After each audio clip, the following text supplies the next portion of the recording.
Raviv, you are living the life at the moment. Normally you don't bother sleeping in the tavern, you just kind of stole a foxhole from an actual fox just a little bit away from town, and slept in there for a good bit. It's free, you typically scavenge whatever you can, but this time, there were some adventurers in town, and you actually got a little bit of gold that they dropped.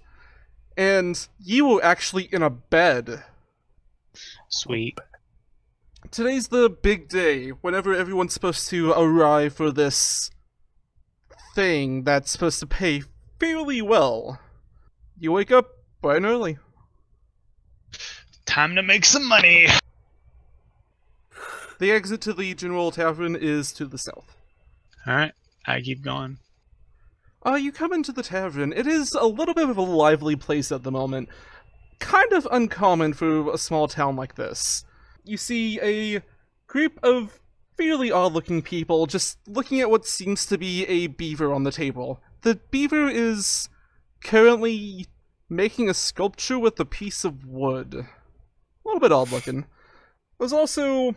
I'm not sure your experience with the world that much, but there's some non-humans in the mix. A little bit uncommon in this area, though not quite like the gnomes or halflings or anything that's really seen that much in here. They're both blue. You may have seen a tiefling or two within your previous home, but this tiefling, normally they're red, this one's blue. Right, As you come out, the bartender waves over at you. Hey! He looks around at the adventurers.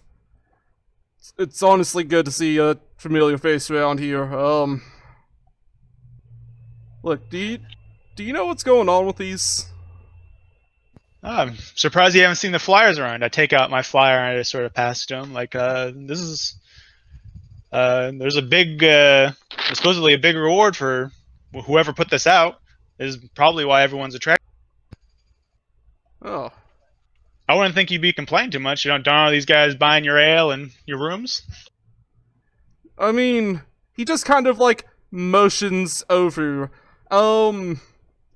This scaly lizard man looking thing is just coving dicks into the table with a dagger. And as he does so, the red-headed woman just kind of waves her hand over it and it vanishes. Well, it's more about the property damage that I'm worried about. No harm, no foul. I mean, they're going away, I think. I squint at it. Looking it over, it is 100% an illusion. Oh yeah, that's an illusion. Yeah, they're messing up your table, bro. Sorry, I didn't mean to say bro. They're messing up your table. Do you have bouncers? I guess I know if he'd have bouncers. Does he have bouncers? He does not have bouncers. If you, ever got a little too drunk or tried to steal something from behind the counter, he's always been the one to kick you out. Yeah. They're definitely messing up your table. I look around. Is there any other locals? Maybe we can try to get them out of here.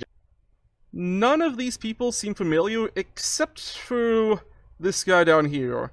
You probably recognize him as he's been a fairly easy moke in the past, never really has that much money on him, but he typically has some booze. He's just kind of slumped in the corner, empty bottle in hand, unconscious, and even from there you can almost smell the booze coming off of him. If you want, I can help you try to talk to him, but without getting the local authorities involved, I don't know what we can really do without you having bouncers.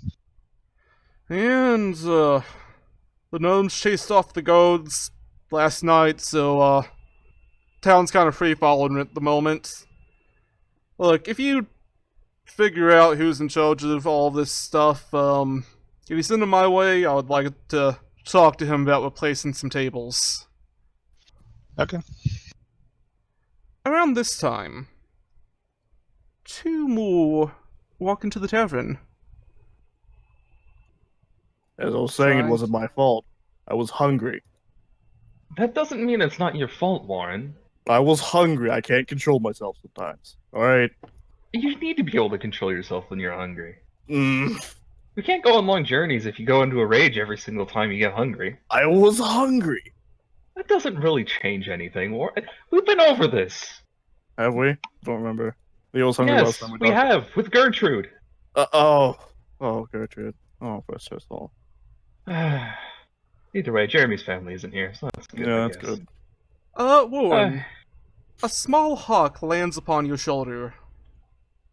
Warren, standing at a solid 7 foot tall, looks at the hawk and a bit of like wild, not wild, bewilderment, considering that most creatures stay away from him.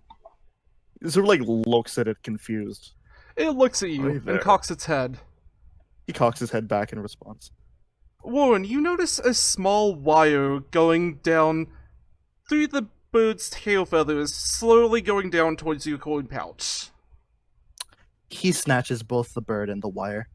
Here's what As it's you up to. do, it lets out a loud Warren, like, are you injuring the wildlife again?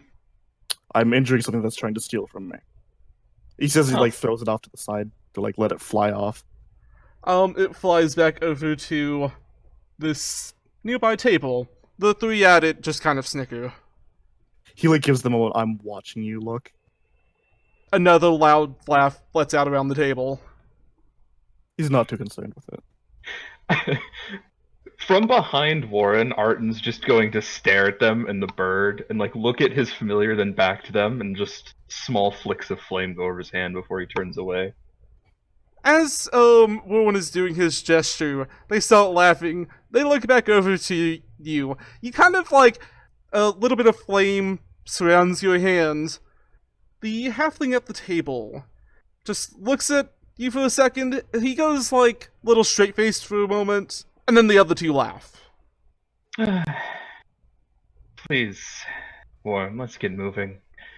I hope they aren't locals. Sure. Pain, really. Excuse me, sir.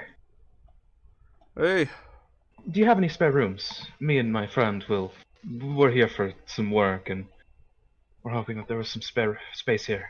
I do 5 silver a night per room, and he kind of just takes a cloth and just like a spoon in it and just like motions it towards the dragon upon your shoulder. Is there a What? problem? What is that? Oh, this is my familiar. This is Ember. Say hello, Ember. She squawks something in Draconic, quietly. I'm gonna need another 5 silver deposit for the rooms in case anything gets burned. Really? Now, I mean, I don't mean to be offensive about that, friend, but I think that's mighty expensive, especially considering I won't break anything. I grew up in a tavern, my friend. My father is a carf down at Helmport.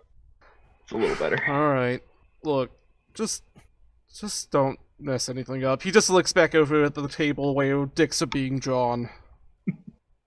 Of course not, friend. My only concern is that, well, from what I've been purchasing on the way here, at least, I could buy a week's worth of meals for 4 silver. Are you that booked that it's 5 for a room? Demand is pretty high at the moment. I understand. Well, perhaps we could help you in some way to help reduce the price a little bit. We just need the space to stay for a little while, after all. You wood carve or anything? Well, I know a little bit about alchemy and various mixtures, and magic besides. Warren is... Nature. he hits things very hard. Hey, I'm more than just a fist. Look, if Right, you also have legs. I'm gonna slap you. Wouldn't be the are first you time. able to fix a table? Is it broken in half? No. Warren, you have the repair kit with you, don't you? Oh yeah, I have that. Well, You give like- it enough time and I'll make it work at least properly. I'm no specialist, but I know the basics. It's more about polishing out some carvings. He again motions over at the people drawing decks. Yeah. Uh, Yes, give me a little time. I can put it together. Though I can't promise the quality will be all that great. Not a woodcarver by trade. If it helps. Then yeah, if you're able to fix the table up, rooms will be free for the night. Wonderful. Orin takes out the kit and just lays it on Arden's free shoulder.